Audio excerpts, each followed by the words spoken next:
Hello there, and welcome back, Curious. Many fans of Star Wars who had been asking for and waiting for that day cannot believe that it had finally happened. There had been some who had been asking for more productions featuring the character of Obi-Wan Kenobi since the original trilogy was released back when Sir Alec Guinness played the role, and that desire had only intensified after the prequels came out and actor Ewan McGregor took on the part, making a whole new generation of viewers fall in love with not only him, but the character. But now, 23 years after the release of The Phantom Menace, the day has come when fans have an entire series featuring the character. But why are some having mixed feelings for it? Was there a reason for such a long wait time due to Ewan deciding against it? Will the show make drastic changes in the history of Star Wars? And can we expect more than just one season, or is this all that fans will get? Stay with us until the very end to find out all about the production that has fans in a frenzy, but before we continue, don't forget to turn on the notifications and subscribe to our channel to stay up to date with the hottest Hollywood news. And if you want to support our work further, be sure to give us a super thanks. Before the venture into the world of Star Wars, let's get to know the leading man a little bit better, especially for those who might not have had a chance to see him in anything else previously. Ewan McGregor was born on March 31st, 1971 in Perth, Scotland. After finishing his compulsory education, McGregor moved to London to study drama at the Guildhall School of Music and Drama. It was there that 6 months prior to finishing his higher education that he landed his first role. It was a lead role in a 1993 Channel 4 series titled Lipstick on Your Collar. Afterward, he landed a few more parts, until rising to fame with his portrayal of an addict in the drama film Trainspotting, released in 1996, and later its sequel T2 in 2017. Some of his other notable roles include Christian in the 2001 film Moulin Rouge, SPC John Grimes in Black Hawk Down, Carmilangelo father Patrick McKenna in Angels and Demons, and Lumiere in the Disney live-action Beauty and the Beast, to name but a few. Recently, the actor also took on the role of a fashion designer Halston for a Netflix series, and if you want to know more about that, then be sure to check out our previous video by clicking on the link above. Though for now, stay with us until the very end. Where his personal life is concerned, McGregor is a father of 5. He married actress Eve Mavakis, whom he first met on the set of Cavanagh QC in 1995. Together, the two have 4 daughters, 2 of whom were adopted, one of which was, as described in an article, a street child from Mongolia that the actor met while travelling for the series Long Way Round. The pair were together for several years, but ultimately separated in May 2017, with their divorce being finalised in August 2020. But that same year that he and Mavakis had separated, he began a relationship with American actress Mary Elizabeth Winstead, whom he met on the set of Fargo. The two welcomed a son, Laurie, in June 2021 and have been married since April 2022. Though speaking of the 51-year-old's life and career, there is one role that has to be singled out, one that has brought him plenty of recognition and one that most likely will stay with audiences for years to come.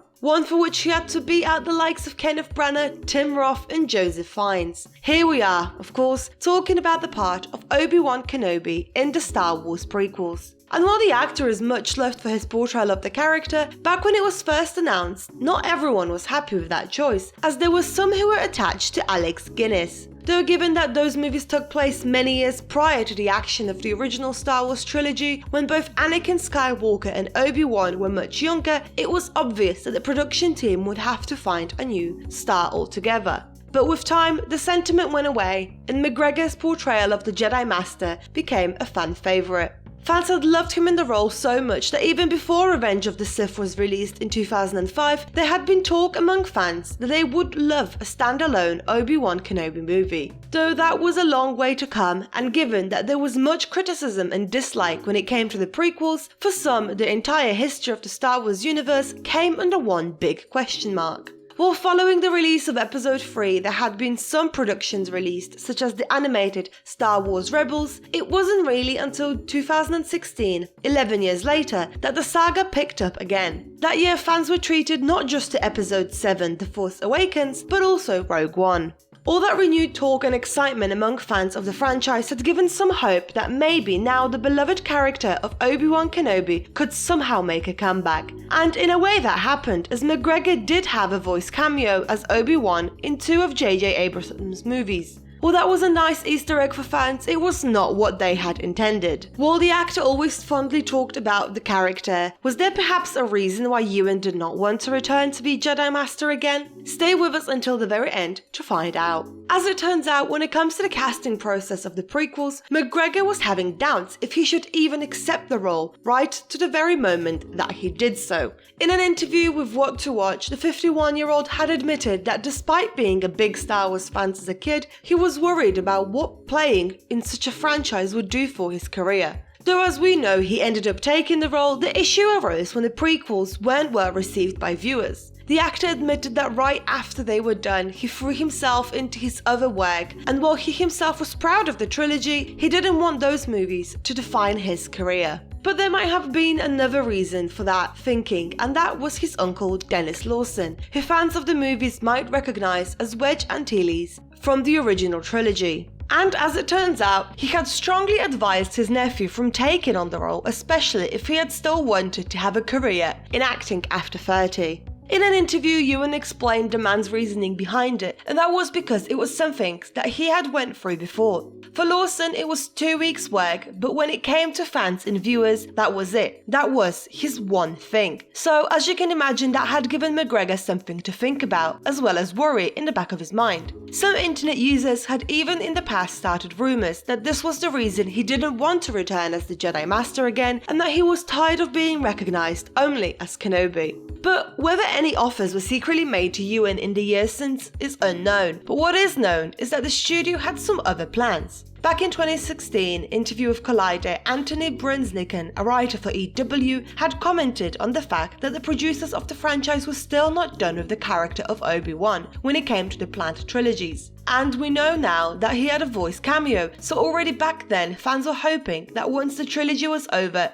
it would be time for their favourite Jedi Master to shine, especially since the likes of Han Solo were already in the talks to have their own standalone films. Though, even if that were to happen, would Ewan still be interested to reprise his role? That became one of the biggest questions asked, and it seems that despite not wanting to be defined by his part in a franchise, and some rumours that he wanted nothing more to do with the franchise, this was something that McGregor openly talked about in interviews. And in a way, we might have the Trainspotting sequel to thank for that.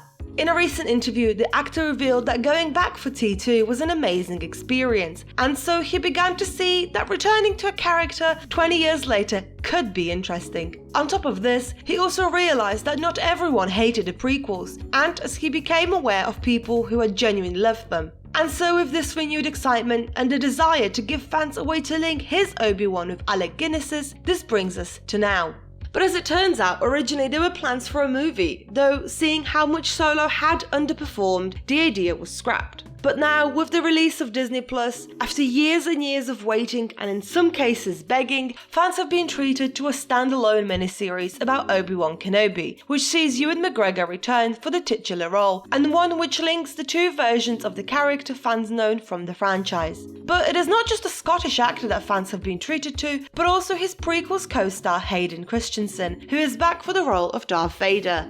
In the show, which saw the release of the first 2 episodes on May 27, fans will also get to know other favourite characters much better, especially when they were children, as one of the main characters that appears in every single episode just like Obi is little Princess Leia, played by Vivian Lyra Blair. Her brother Luke also makes an appearance in only 2 episodes. The story takes place 10 years after the events of the Revenge of the Sith, where Kenobi is hiding from the Empire on Tatooine, and where he is looking over young Luke from the shadows. That is until Leia is kidnapped from her home in Alderaan and her adoptive parents, Bail and Brea Organa, turn to Obi-Wan for help. And while in general there has been much excitement for the show, after the first 2 episodes, there are some fans who aren't all that convinced. Some internet users had commented with how the previous Star Wars shows, they had immediately fallen in love with them after the first episode, yet with this show, 2 episodes in, and they are still not convinced. Though they are still in the early days with 4 more episodes to come. The third one will be available to stream on June 1st as per IMDb. So opinions can still change. There are also those fans who are worried that the series might ruin the timeline and events of the production that had already been released. Though here it is worth noting that the action has specifically chosen to take part between the Revenge of the Sith and A New Hope, which means that creators knew exactly what had happened prior to it and what had happened after it, so there really are not many chances that it could disrupt the storyline.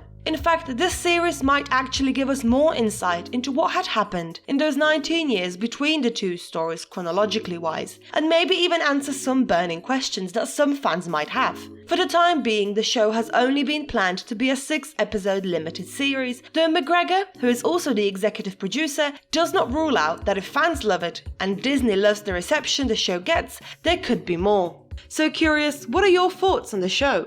Were you surprised that McGregor was apprehensive about taking on the role of Obi-Wan? Do you think that it could have been partly the reason he had to wait so long for the production about the character, or do you think it was all Disney/Lucasfilm's decision? Are you excited for the rest of the episodes to air? And are you glad that Ewan McGregor is back? Let us know your thoughts in the comments below, and as always, don't forget to like, share and subscribe to our channel. And if you enjoyed our content and want to support our work further, then be sure to give us a super thanks. Until next time.